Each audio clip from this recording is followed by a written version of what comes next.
they dead.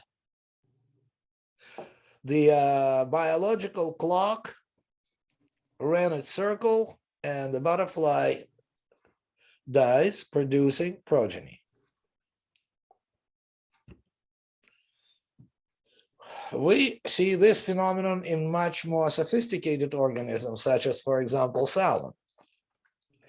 The fish is born in the upper reaches of the rivers. It grows somewhat and develops and floats down the stream and lives down the stream of the rivers until it gains some maturity and growth. And after that, after a year or two or so, it goes to the ocean, lives there, again, continuing growing and accumulating fat. And when time comes, when it reaches maturity, the salmon starts the journey to the river from which it originated, sometimes thousands of miles. And during this time, the salmon ages pretty rapidly. The jaws become curved, the eyes sunk, the skin thins, and during this time, salmon produces tremendous amount of cholesterol, which is necessary to build membranes of sperms, and not only membranes, to build sperms and roe. And when this journey is completed, the salmon goes to exactly the same river from which originated, and go upstream the river. And then when the fish reach the place where they were born, they release the sperms and roe. And after that, every single fish dies. They usually die from infarctions due to the tremendous level of cholesterol in their blood. The infarctions of the brain, of the kidneys, of the heart, of course, and so forth, but none of the fish survive. Again, life cycle completed, fish produces progeny, and they die. Now, we are going to look at two parameters. One is a maximal life expectancy that is determined by the record. I mean, they just record the age of the oldest person known. Rats can live up to 4 years. Elephants can live up to 80, and humans approximately up to 120. In females, it's 122. In males, it's 116. And then we need to look at the average life expectancy, which in France in 15th century was only 26 years of age for humans. As you see, in 15th century France, we have a human born, grown, developed, matured, have about what? 7-8 years to produce progeny, and after that, human used to die from external causes mostly. And then with a somewhat slowly, the average life expectancy in Europe by the beginning of the 20th century grew to 39 years of age due to the mostly progress of society, improved living conditions and food supply, and due to some advances of medicine. Then, starting in the 40s, humans discovered antibiotics, so they became much more successful in fighting one of the causes of death, which is infections. And rapidly, the average life expectancy grew to nowadays about 76 years of age on average in industrial countries. So now we have much more time to develop phenomenon of aging. And what are people over 65 years die from? 70% of us die from heart disease, cancer. I mean, not only heart disease. We can combine heart disease and stroke, cardiovascular disease, cancer, and then we have dementia and respiratory problems. So 70% of people die from the same causes. If you take out the people who die, aged people over 65 who die from accidents, natural disasters, whatever, it leaves very little people who get outside of these numbers. And we now see much more phenomenon of aging, because after reaching the reproductive state, about 18, we probably know that after 37 years of age of the mother, the rate of birth defect starts to increase. So we have 30-40 years to live after we practically completed our procreative age. So how aging is defined? It is a progressive physiological changes in an organism that lead to senescence or a decline of a biological functions and of the ability of organism to adapt to metabolic stress. But what is aging caused by? The view of humanity changed with the advancement of science. When people develop knowledge of law of physics, like Newtonian laws and mechanics, the understanding of aging was wear and tear. Just like every human body was looked at as a very sophisticated and complex mechanical machine. So people thought that people age just due to the mechanical wear and tear. Then as knowledge progressed, we started to know more about energy and thermodynamics. We start to think of the aging as just like biological humans in our case, just succumb to the entropy, which is always increasing according to the first law of thermodynamics. And increasing entropy imposes ban limiting in time the existence of any system. That was the theory. So we were thinking that it is due to this thermodynamical cause. But this would not explain entropy is contracted in our bodies by the influx of energy, because we eat and we procure energy from the outside of our body. So there must be some other reasons that gradually disturb the properties that distinguish living organisms from the other natural phenomena. Then, with the development of genetics, we started to think about aging as a mutational phenomenon. Under the influence of some conditions, DNA develop mutations, and the mutations accumulate over time, and then they gradually reproduced during cell division. But this theory also have a flaw, because DNA have a capacity to repair itself, and somehow this DNA repair becomes insufficient to continue living. So it doesn't explain why we lose an ability to repair our DNA.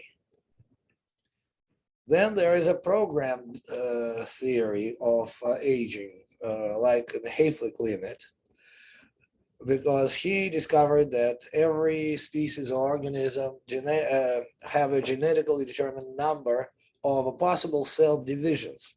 And this is, of course, determined by the lengths of the telomeres, which become shorter with every division.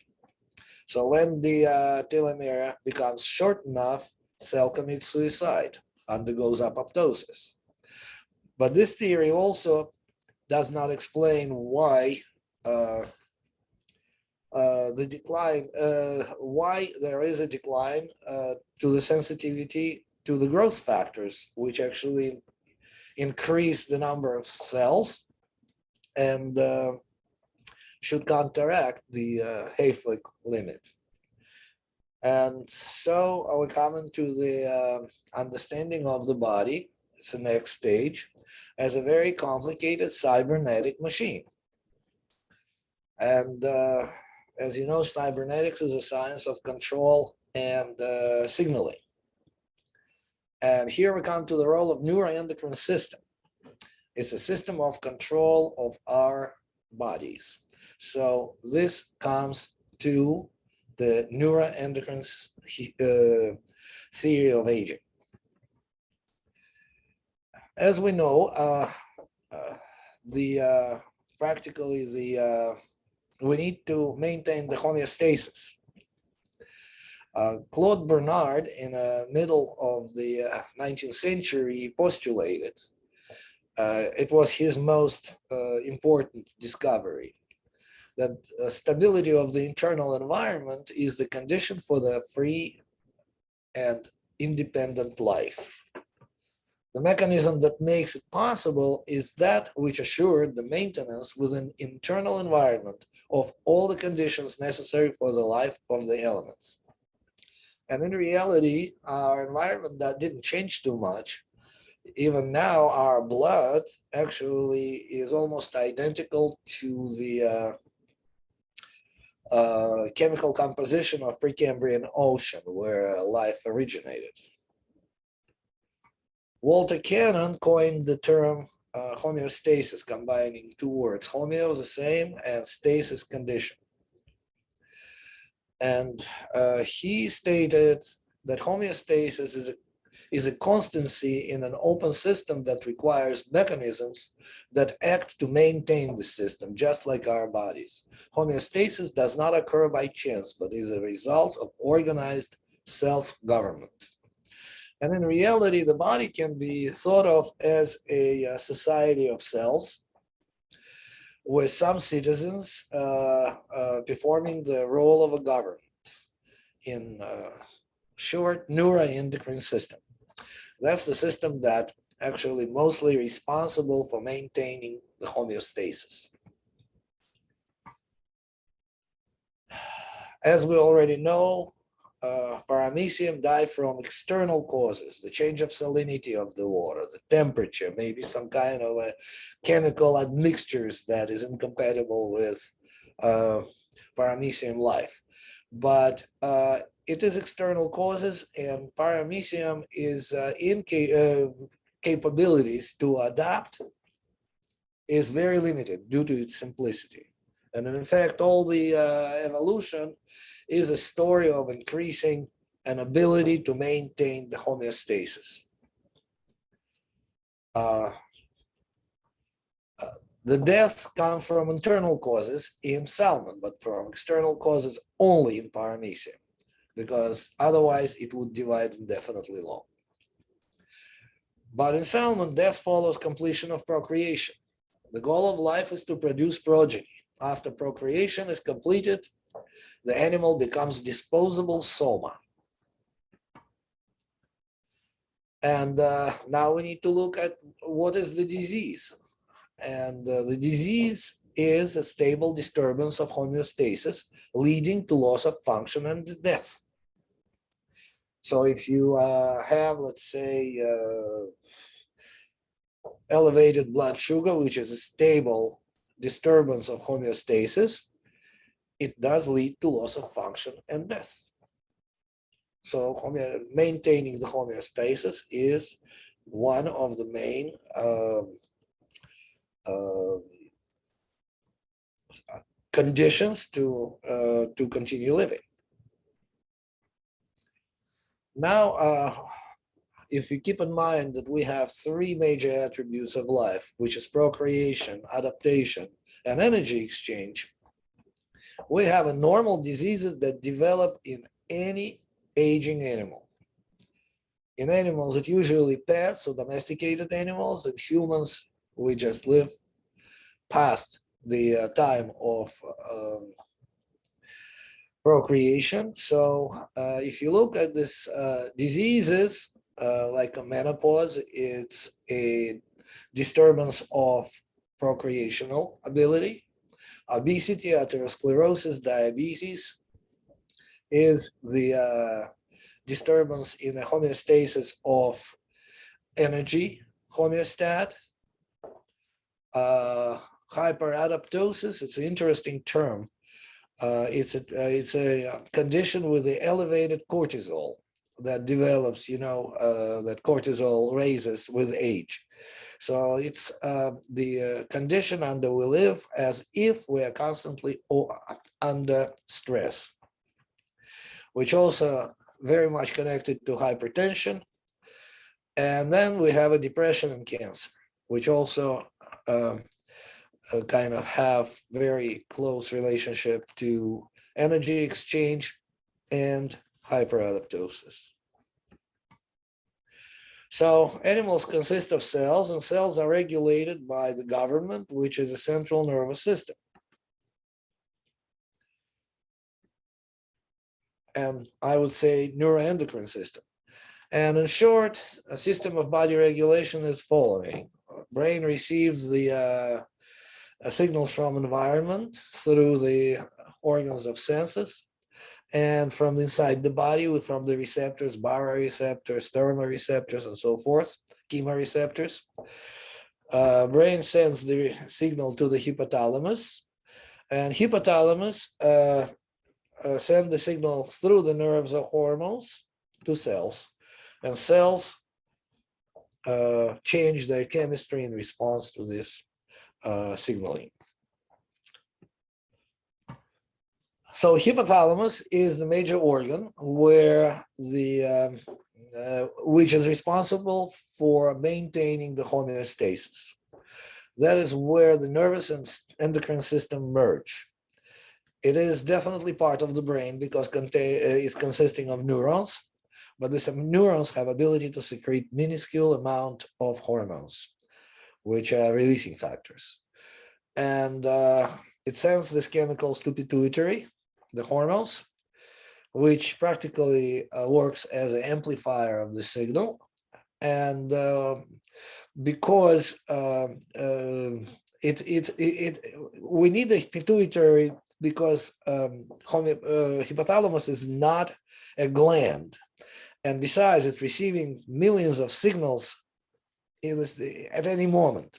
So it just needs to respond and go to another task. So that's what's happening. This is why we need a pituitary gland to, of course, to produce some hormones by itself, but also to act as an amplifier of hypothalamic signal to the glands. And it is the organ responsible for maintaining of homeostasis.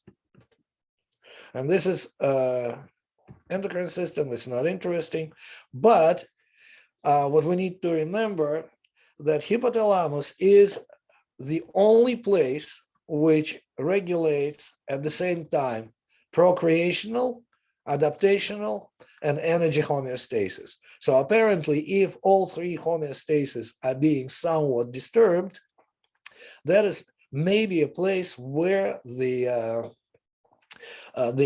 aging, practically the process of aging originates. So how the hypothalamus and neuroendocrine system work? It works on a cybernetic principle of negative feedback loop. I would demonstrate the negative feedback loop on a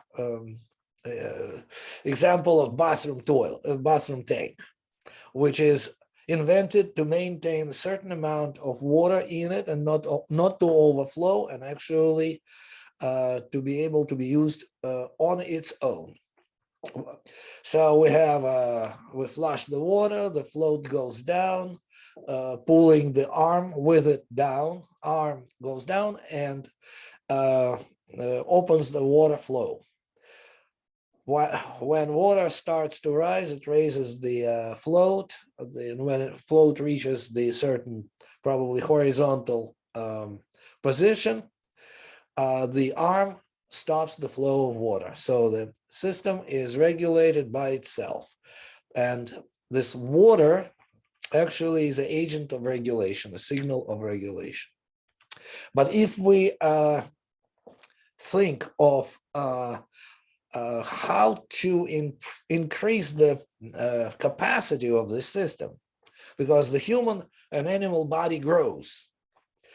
So here comes an interesting phenomenon. There is an endocrine system. I'm not going to repeat myself. There's negative feedback, so forth. So now we need to figure out, we are growing, our system become more sophisticated and advanced, all the systems increase in capacity, but the stability on its own is in capacity with the development. Development is change, and a stability is the absence of change. So how can these two phenomena of stability and development can be combined and exist at the same time? And here comes Dr. Vladimir Dilman, who was my father's friend and co-worker, who I knew very well because he was visiting our house pretty often. My father would, with my mother, would go to visit him. They had a pretty similar biographies. They were young, 18, 19-year-olds, and were called to fight in the World War II in Russia. They survived, they came back. They were about in their 20s, but they were already medical students. They went into the special army medical school where they were studying 24 hours a day, did the shortened course and became physicians and served in the army as physicians. And then when they returned, they both had an interest in oncology. So he was studying oncoendocrinology, and my father was studying and researching oncourology. And he came with this theory, the neuroendocrine theory of aging.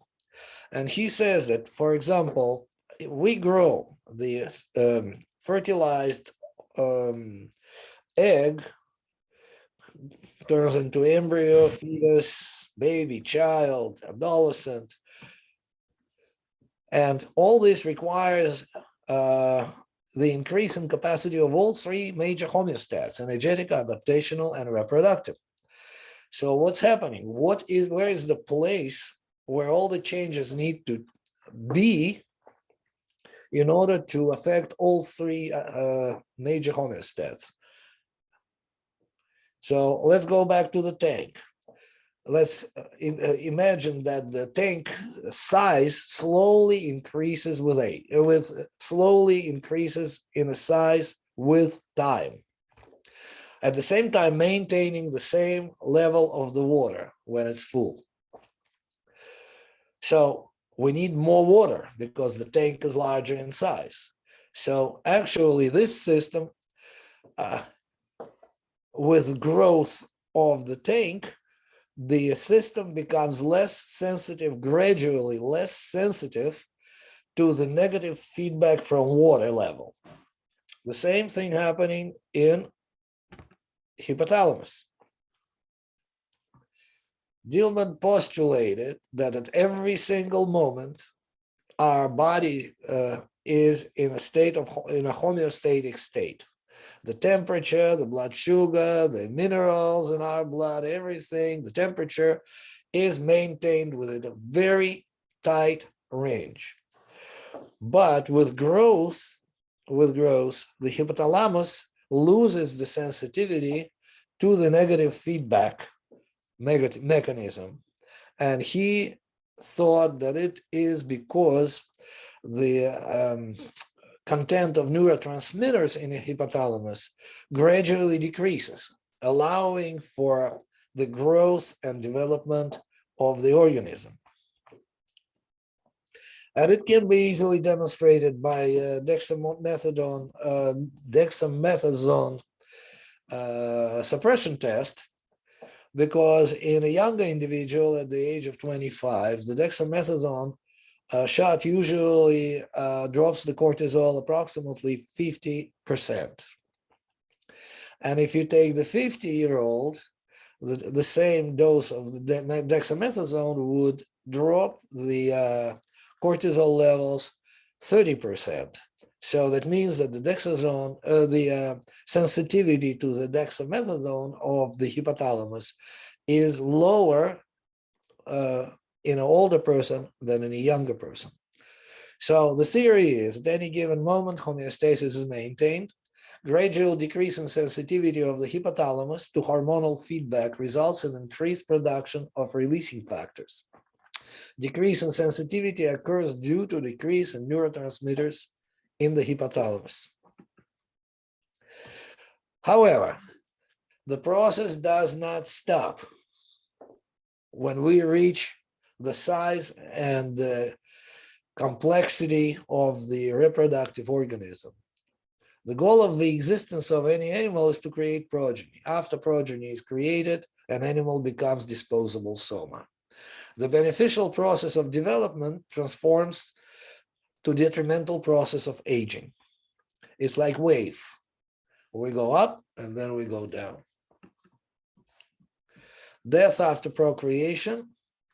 Why do we need to die? Why don't we actually continue procreate? Why the processes in our body that is so beneficial in the beginning become so detrimental with advancing age?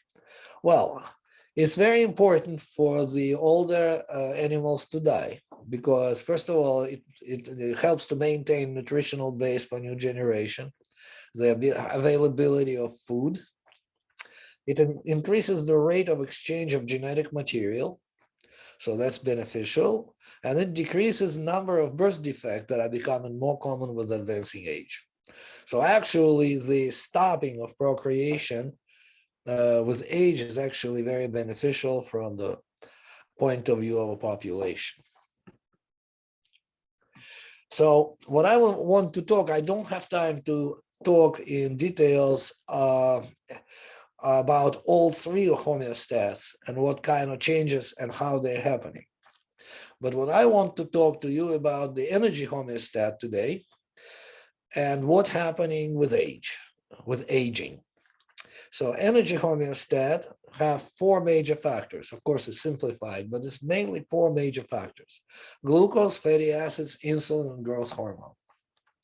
We need to remember that fatty acids do not require any assistance in getting inside the cells because they're fat dissolves in fat, and they can easily penetrate through the cell membrane. That is also a fatty substance. Glucose, on the other side, requires insulin in order to be able to introduce inside the cell. So let's see what's happening with aging. When we are children, and during the growth period, we grow, we play a lot. Children are nonstop. They constantly, moving, spending a lot of energy, and also they are eating a lot. We know how much children eat, especially during the time of puberty. So the food causes the rise in blood sugar and fatty acids. It follows with the release of insulin. Fatty acids are used to feed the muscles, and when there is not enough energy for muscles, we use glucose that is burning in a fire of fats. Excess glucose is converted to triglycerides, and triglyceride deposited into adipose tissue, creating the surplus of fat. And that's why children actually always a little bit, if they're not starved, they always are a little fat sauce. Now at night, it's a nighttime metabolism. The food is not coming in. Drop in glucose causes the release of growth hormone. Growth hormone moves fatty acids from the fat cells into the bloodstream. The availability of food for the muscles, which is not high requirement, create a rise of the glucose level. Liver releases IGF-1 under the influence of growth hormone. And with an increased amount of fatty acids in blood, we can build more new cells. So that's a nighttime metabolism. That's what's happening when we are growing. However, we reach the stage of young adult and we stop growing, and our energy requirements drop significantly. We're not building any more tissues with a speed that we were doing when we were growing. We're just maintaining the existing cells and just existing body. We do not grow anymore. So what happens? According to that, our appetite is supposed to drop after we reach the growing stage, but it doesn't drop. We do have the same appetite. We don't consume less food. So what's happening in the hypothalamus at that point? We have two ways to control this fat content in our body and the energy flow. We have a strategic center. It's a long-term center which regulates the fat mass by regulating insulin level, because the more insulin, the more fat is in the body, and vice versa. And there is a short-term appetite regulation. It's a tactical center, which consists of two centers: hunger center and satiety center. So hunger center or food center responds to low levels of glucose and induces us to be hungry. Satiety center responds to rise of the glucose level and it inhibits hunger center. And that's how the metabolism supposedly controlled in the hypothalamus. So cessation of growth and development leads to decreased need for energy. Appetite should decrease, but it does not. Hypothalamic centers, appetite centers, becoming less and less sensitive to the action of glucose. Rising glucose and insulin levels do not suppress appetite as effectively as in childhood. And here we come to development of age-related obesity. And obesity, as we spoke about disease, is a stable disturbance of homeostasis. So if you think about it, we're supposed to have about 20% of fat in our body. Excuse me, when we are young. So let's say 150 pound man will have approximately 30 pounds of fat. Now just imagine that this 150 pound man gains let's say 15 pounds of fat. That would be 50% increase in the amount of fat that ideally he has to have. Compare it with blood pressure, which normal blood pressure is 120/70. Increase it to 50%. You get 180/140. It's a 50% increase. But for some reason, increase of that magnitude in fat do not concern us so much. But it is a stable disturbance of homeostasis. How does it happen in adult again? We have high fatty acids due to increased level of fat, and fat cells do not increase in number, they actually grow in size. The membrane becomes thinner and more permeable for fatty acids to just be leaked out in a bloodstream. We eat food, but we don't use as much energy, so practically almost all glucose, when it's rising, under the influence of insulin, goes to the liver, and triglycerides and fatty acids are produced and are deposited in a fatty tissue. So we then fatty tissue releases fatty acids because aside from the time when we actively physically working, we don't require so much glucose. So instead of having night and day metabolism, we actually, when we stop growing, we're using only night metabolism. And that is a stable disturbance of homeostasis. We do not use burned glucose. We actually turn glucose into fat and then using this fat according to our energetic needs. So this process going further and further, increasing the fat content of the body. And it's known that the fat content in the cells of the older man or woman, older humans, would be higher than in a young age. And here is age-related change in postprandial glucose. The upper line is the older subjects and a lower line is the younger subjects.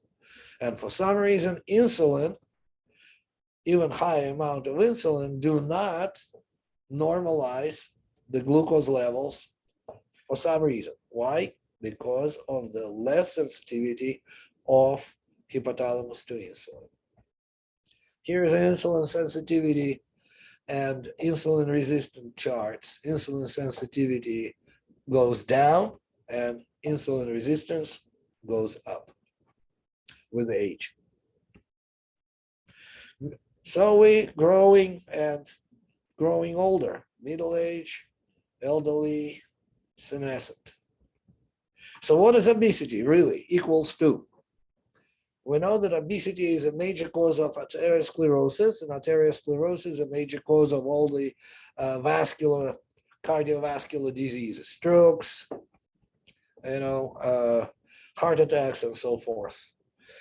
It also is a big risk factor for diabetes, which is also a stable disturbance of the homeostasis.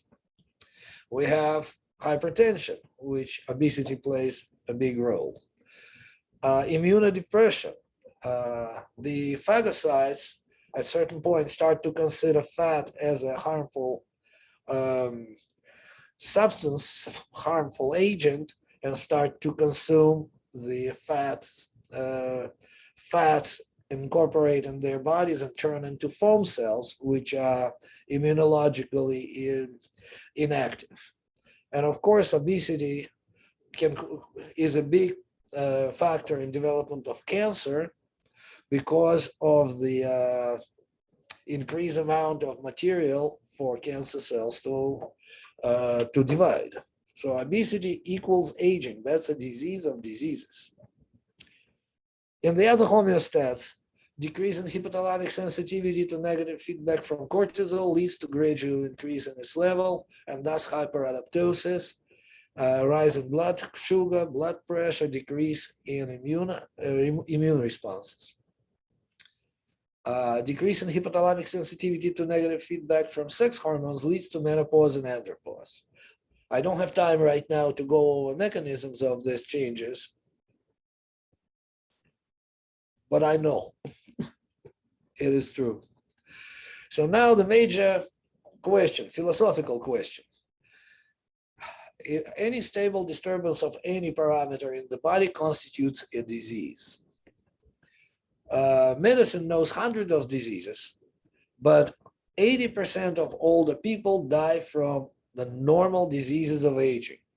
diabetes, hypertension, cardiovascular disease, hyperadaptosis, depression, immunodepression, cancer, and so forth. We saw the list of 9 diseases of aging before.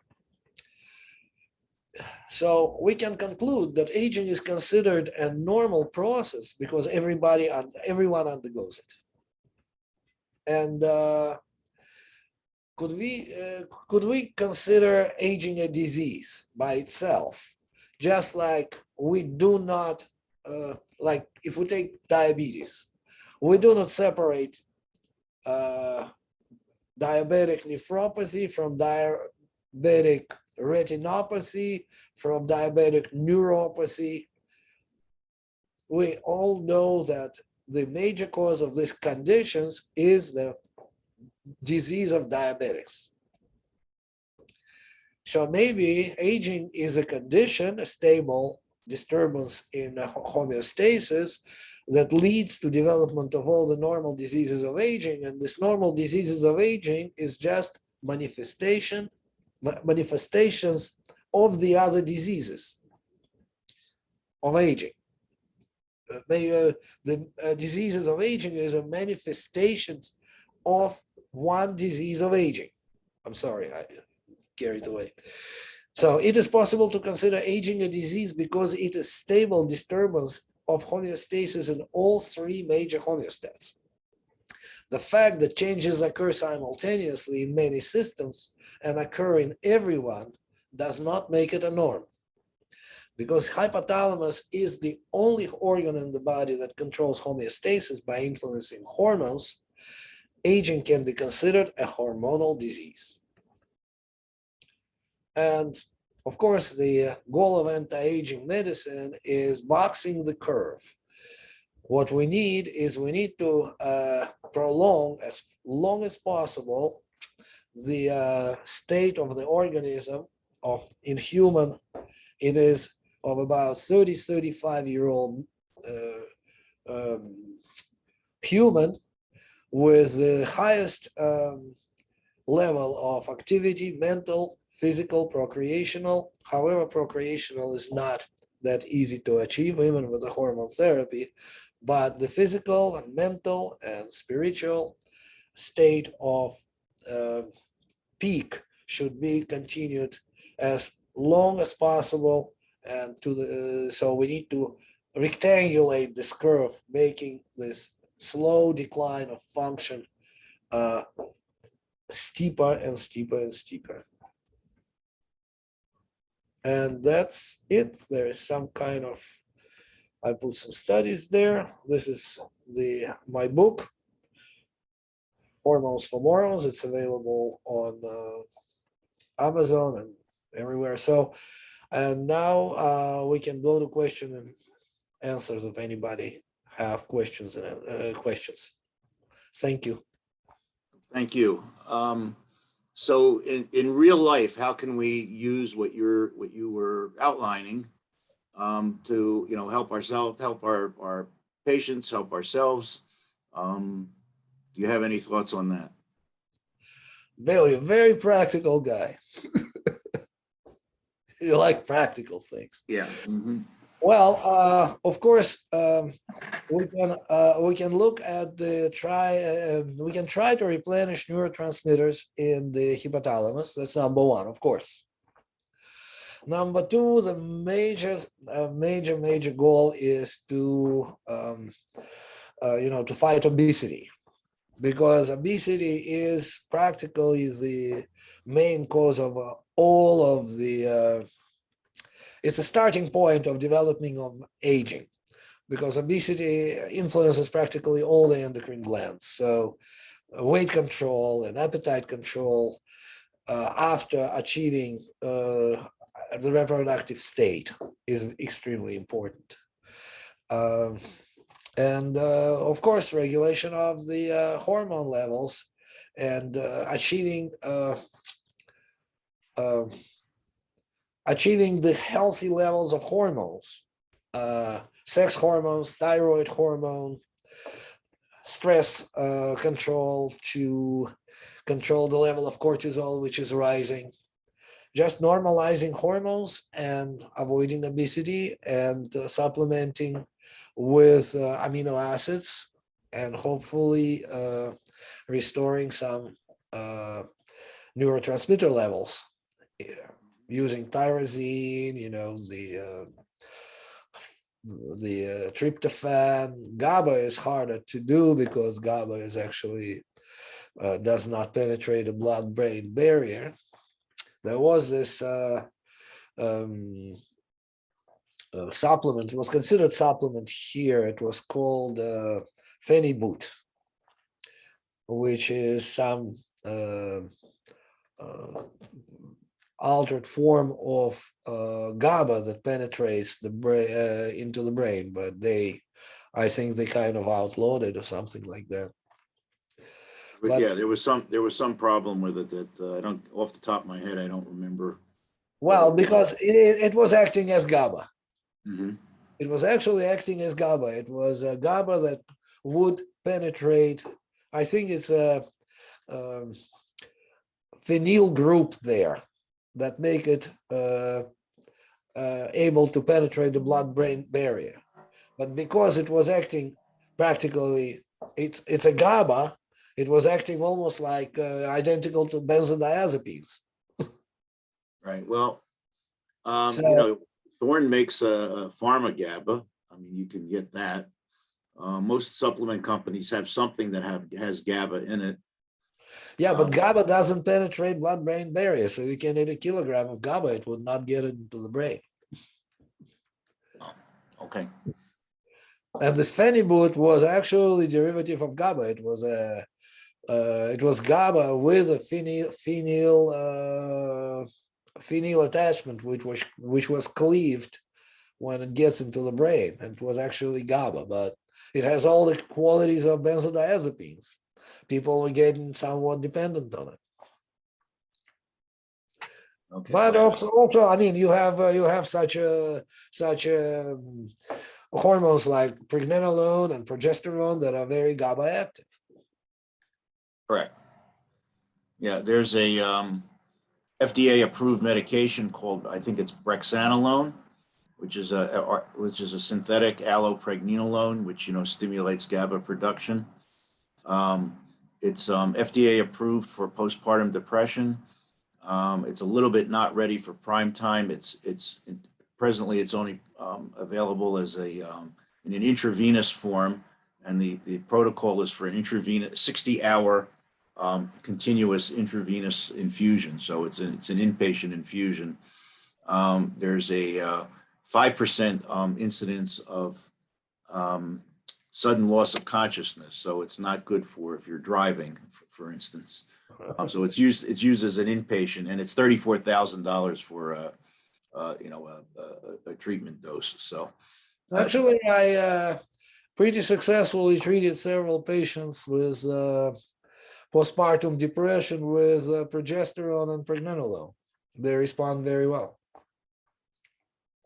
Okay, yeah. So so that I know from my research that pregnenolone at 400 milligrams will increase allopregnenolone levels by about 300% within 6 hours.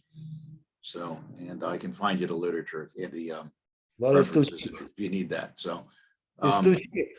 It's not a Bentley. It's a high dose, yeah. So, okay. How about any types of protocols that you use from the information you presented? Someone comes in and they want, I want to live longer, Dr. Berman. What can you do for me? Well, first of all, we need to normalize the hormones, as I say. Correct testosterone deficiency, in males, estrogen deficiency and progesterone deficiency, treat menopause in men and women. Thyroid levels, I try to titrate with the combination of T4 and T3 to the TSH of approximately 1.5 to 2.5. So basing it on a temperature, Wilson syndrome. Mm-hmm. um, support the adrenal function with mostly with the adaptogens and pregnenolone.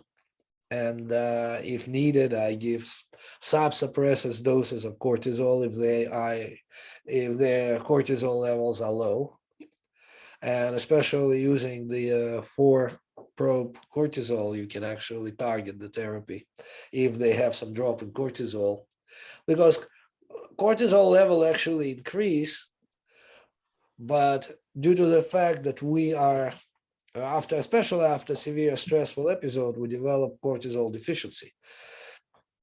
Adrenals cannot cover the needs of the body, and sometimes you need to give them sub-suppressive doses of cortisol, very low levels, low doses of Cortef. I can use as low as 10 milligram. Cortisol, we produce males about 40 milligram, females about 20, 25. So if you give them 10 milligram, 15 milligram of cortisol, it wouldn't suppress their own function, but it will support their cortisol levels, and it treats depression very well, many cortisol deficient states. Not a therapeutic, it's purely supportive. And the supplements that support the production of the neurotransmitters, mostly tryptophan, taurine, tyrosine. I came up with a new something new recently, and what is the name of it? I forgot the name. It's done by Ecological Formulas, which is supporting the enzymes which take part in the conversion of amino acids into the neurotransmitters, such as dopamine, serotonin. I just didn't yet really studied it yet, but I can send it to you. Okay. Here's a question, statement that from Marie Fogarty. It seems like this information should be learned as early as possible and incorporated into our educational system. Some of it was included in my education, but is that still happening? And if not, then it is the responsibility of our medical system to make it available to each and every family. The current normal American diet is obviously contributing to early disease. Thank you for a great lecture. We'll be getting your book. So there you go. You know what, my son, who is a veterinarian, he read the book, and he said it was, I was frankly surprised. He said, you know what, it was a really, really good kind of refresher for the neuroendocrine system. Yeah, I can actually vouch for it too. I've also read the book, and I was quite intrigued with it. I read it all in 2 nights, actually. I especially liked at the end there your take on what you called hormonophobia. So all of us here know, It's oh not my fine. God. I lifted it from this Brazilian guy. So, well, that's okay. I'm not the author. I'm not claiming the authorship. I liked in the book, you know which one I liked? My favorite chapter is the stress. The reaction of stress when the dog meets the cat. Well, we're all in favor of being stressed, right? Yeah. We seem to go toward it. So, Dr. Patel, this is kind of your little bit of your area too. Right, Any right. comments? I enjoyed his lecture, and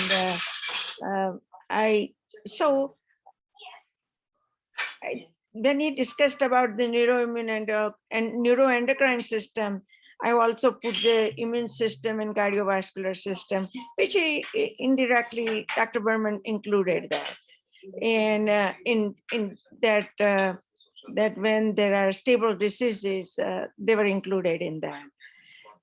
So my question is, with aging, I have seen that in the 40s, they start developing a problem with the weight gain. And do you contribute that to the hormones, or you contribute that to the insensitivity of the hypothalamus and forward mechanisms in which are dealing with the satiety?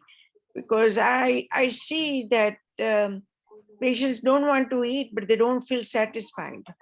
And if that is so, then how would you interrupt that? Because hunger is something, on a full stomach they can get hunger, on an empty stomach they can get hunger, and not necessarily they are hypoglycemic all the time. Well, my take on it is kind of two-legged. One is that in America, people, I think it was either in the 60s or in the 70s, usually when the baby is born, it immediately taken to the mother's breast and get the first portion of milk, I mean the colostrum, of course. And this is the first impression, first imprint of food that a normal newborn gets, mammal, right?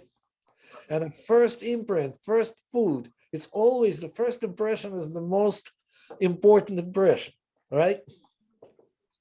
So this imprint in the brain that imprints the milk is the most important through all our life. And I don't remember 60s or 70s, I think it was in the 60s, when they came up with a theory that the baby needs hydration right away after the baby actually washed and delivered. So they would give the babies a little bit of sugar water to drink. And the sugar water was the imprint, the first imprint in a brain connected with the food. And if you see right now in America, and the other industrialized countries, or at least it was before, but right now still in the lower social economic levels, people drink sugar. They don't drink water. They don't understand that they're drinking sugar. And they desensitize themselves. They need sugar. They're addicted to sugar. I was surprised when I came to America, everything was very sweet. Hot dogs were sweet. Ham was sweet. You know, salad dressing was sweet. Everything was sweet. Everything added sugar. So that, of course, contributes to decrease in sensitivity to insulin, but also the fact that the regulation of appetite also driven by neurotransmitters, there is some benefit to adding some tryptophan to the food, because insulin also increases the supply of a tryptophan to the brain after food. And a tryptophan would give you a little bit of the feeling of the satiety by itself. If you add maybe 250 milligram of tryptophan with food at the time of the meal. But to increase sensitivity to food, I mean, you need to put them. I mean, if I was in Russia, we were just getting them to fast for 10 days. And after fasting 10 days, you expand the diet, and they're very satisfied with much smaller diet. So the sensitivity is somewhat restored. Just fasting is very beneficial, especially prolonged fasting. They had how do you call it? The study when they put two two groups of rats. One group was given the all you can eat food, and the other group was given 40% less. And the rats that ate 40% less, they were living 30 to 40% longer. So it has to be some calorie deprivation as a intervention, anti-aging intervention. You mentioned about that to give tryptophan with food. Why was that? Pardon me? You mentioned something about that tryptophan should be given with food. Yes, just maybe a pill of tryptophan, 250 milligram with food. It will actually, or before food actually, and it will increase the increase the satisfaction from food. They eat less. Okay, so how long does it take to see that happen? Oh, you will see. You need to observe them, because it's not that they stop eating, but the satisfaction from food is greater. They generally eat less. If they take tryptophan just at the beginning of the meal, or even 10-15 minutes before the meal. But it does not do anything to the appetite, or it does something to the appetite? No, it's just that they feel satisfied with the food faster. A lot of times we eat food not because we're hungry, but because we just enjoy the taste. And it improves mood.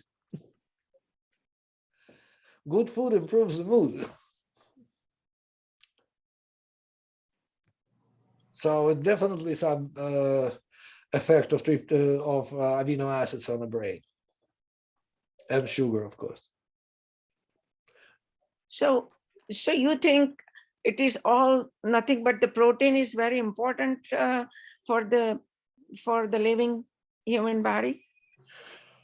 Well, when you grow, and you need to have a lot of fat and carbs to cover the energy and the ability to, of course, protein is the most important.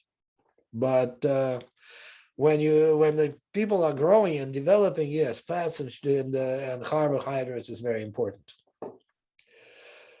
But right after we finish growing, and not right after we finish growing, but in the early procreative time, we should control the energy intake by cutting down on carbs mostly.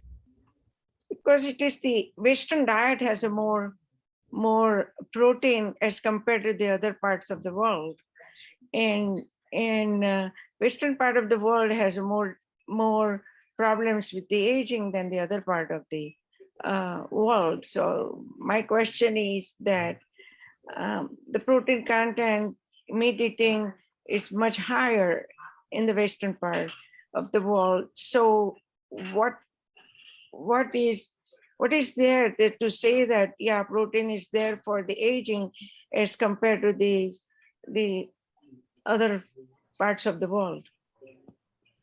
Well, first of all, we can afford protein. As you know, protein is the most valuable product for humans. So most of the other countries in the world, they cannot afford as much protein. That is one of the reasons why they don't eat protein. They would have.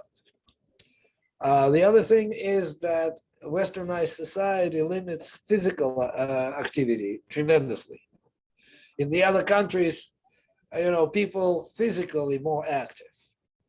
If you need to go a mile to a nearest store, or if you chop the wood for a living, or you are a peasant who spend a lot of time in the field physically spending energy. Of course, the obesity rate in America is totally overwhelming. When I was studying in Russia, they were telling that for some reason in America, there is a tremendous amount of diabetes. In Russia, diabetes was very, very rare. But we didn't have cars. We walked. And people worked physically. And we didn't eat sugar with that amount. Food was not sugary. But protein, of course, everything in excess is not good. But protein you can always make into carbs with gluconeogenesis. I'm a strong believer in a restriction of carbohydrates. So green vegetables and meats and greens. And of course you cannot eat a 2-pound steak every day.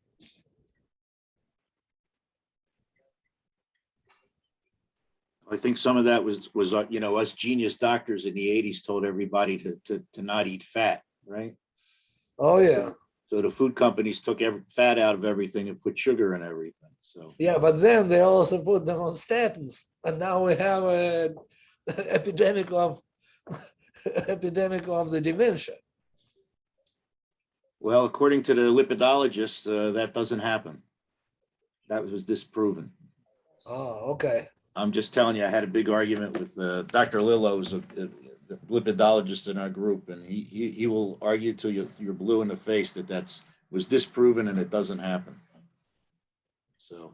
Well, I also read articles about the high-fat diet, not high-fat, how do you call it, keto diet. Right. Which is very beneficial and slows down the development of dementia.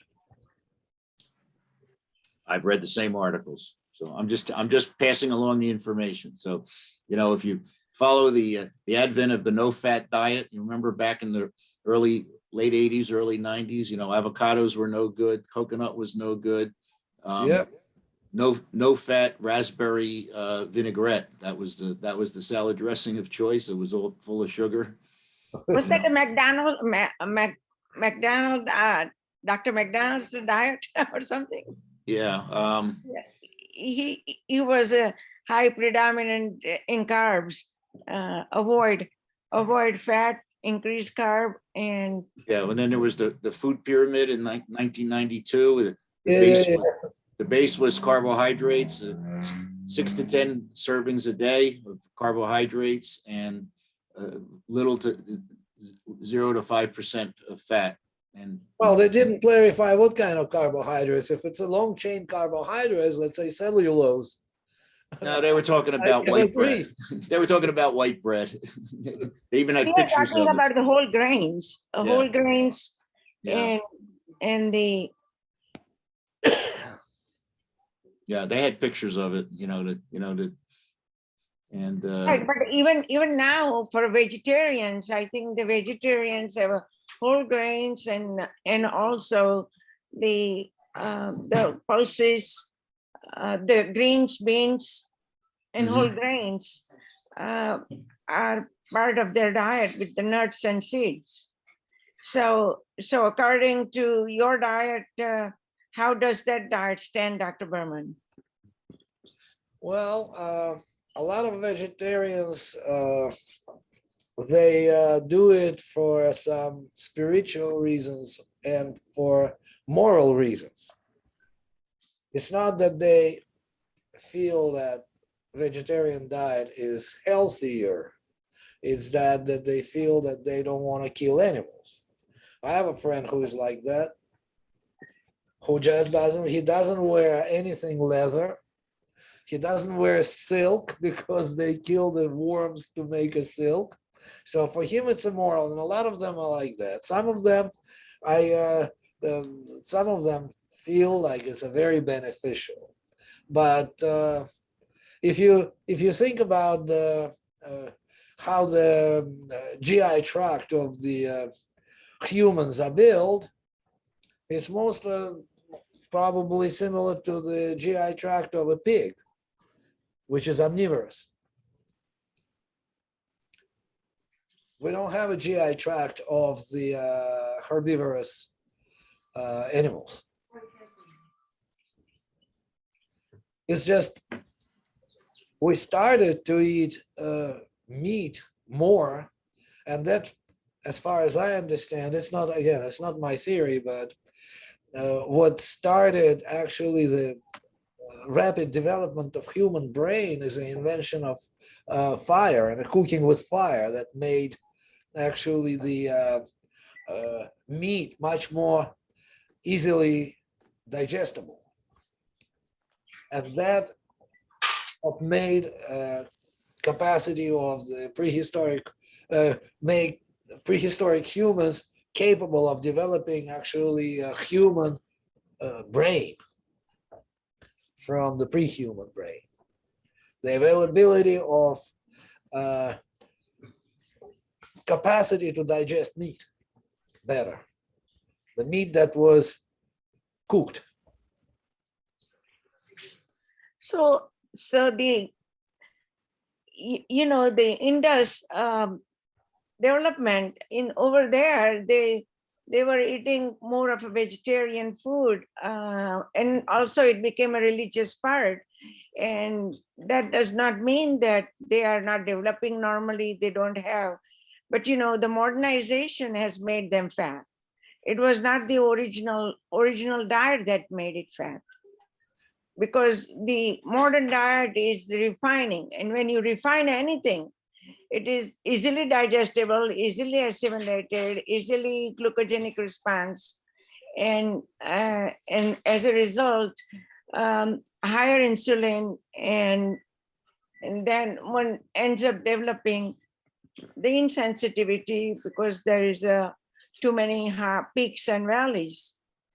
So yeah, well, I mean, insulin sensitivity is a very important issue. I mean, we need to think of how to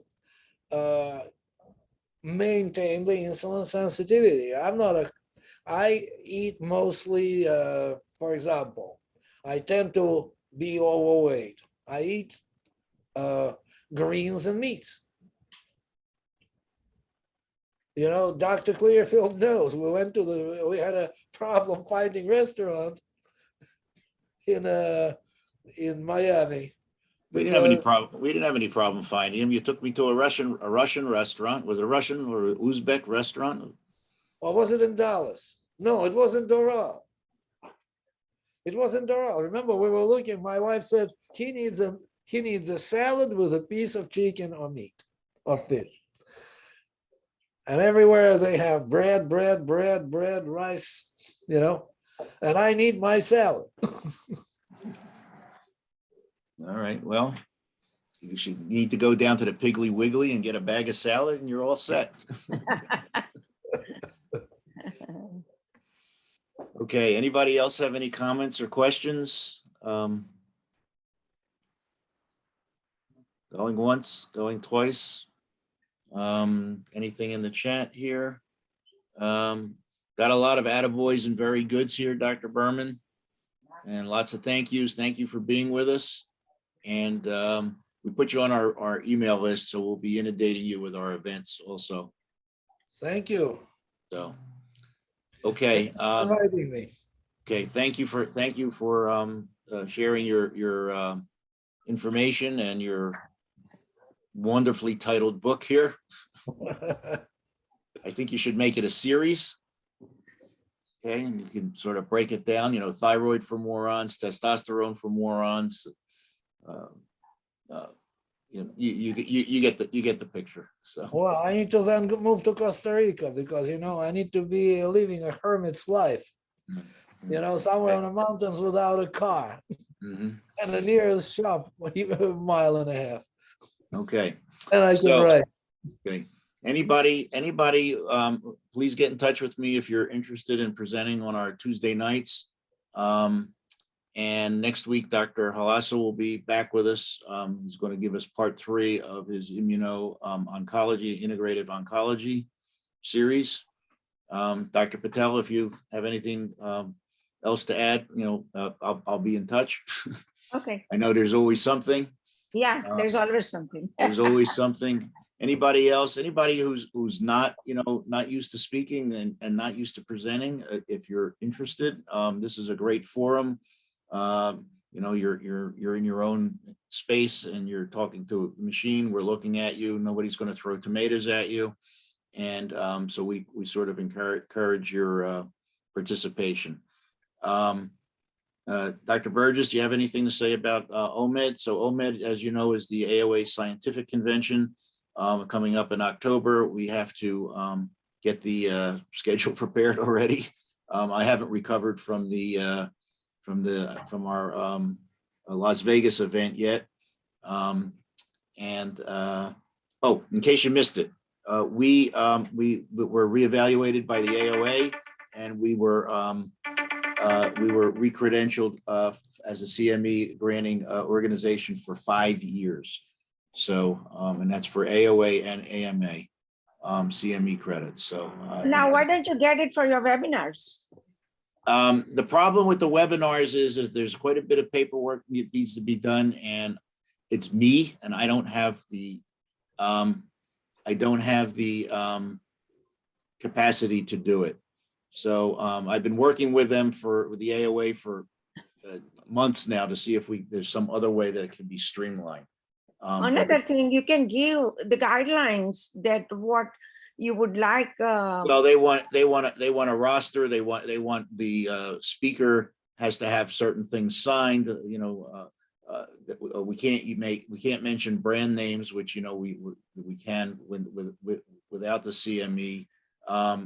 There's all sorts of paperwork that has to be filed. I mean, for the Las Vegas, it took me a month to do it for the Las Vegas convention. It took me a whole month to get all the paperwork right. And that had to be done 45 days before the event. And then I just about finished the post work on it. So that's it can be quite onerous. And I mean, it's just me, I don't. When is the October meeting? Where is it? It's in Boston. What's the dates?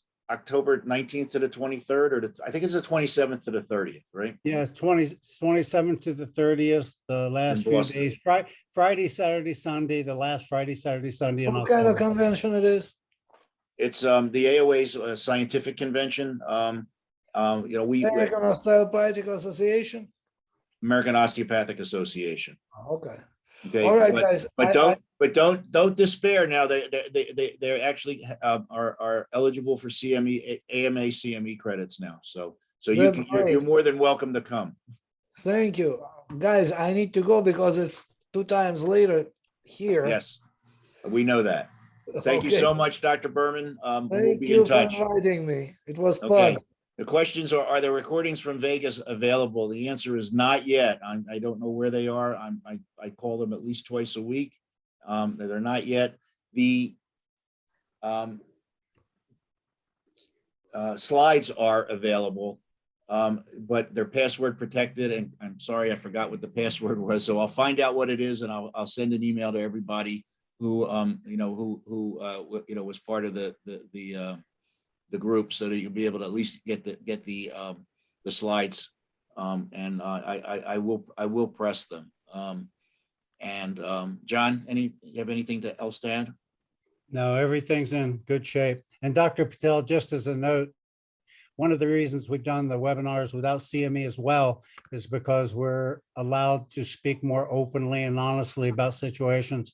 When we were in other situations with OMED, the national meeting, the CDC came in and told us to keep our mouths shut and get out of the way, which is what we did. So we have to be very careful when we're talking about bioidentical hormones and the other basic things, especially vaccinations and COVID. So when we had our own special meetings like we did in Vegas, Dr. McCulloch was able to speak. When we were in the national meeting, the restrictions were a little bit tighter. So that's one of the reasons we don't do the CME, because they control us with rules. Well, thank you. Yeah. That is so true. Yeah. We are being controlled directly or indirectly. Okay. Comments, questions? Okay. In that case, we'll see you all next time, same station, 5 o'clock next Tuesday. Dr. Halasa is up next, and we'll see you then. So thank you, everybody, as always. And if you have any suggestions for speakers, if you'd like to speak yourself, any topics that you'd like to hear about, please let us know. And with that, John, good night. Oh, good. Thank you.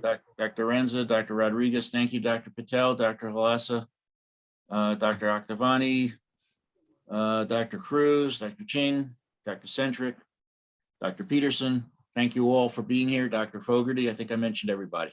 Okay. Well, I have a topic that I can discuss. What dates you have? Are they open? Next one I have opens May 17th, May 17, 2 weeks from today. 2 weeks from today. Okay, probably I will do it. All right, I got you down. Okay. Thank you. Thank you You're so welcome. much. Okay, you'll let me know what we'll talk about it later. Okay, Yeah, you'll let me know what. Okay, Okay. but Okay. I got you in the vault here. So once you're in, Okay, you can't thank get out. Yeah. I have a 30 lectures. I can do anything. Okay, well, we'll spread them out. So, Yeah. Okay. Thank you. okay. Thank you so much, Dr. Patel. Bye. Okay. All right, John. Anybody else? Okay. Nighty night. Good night.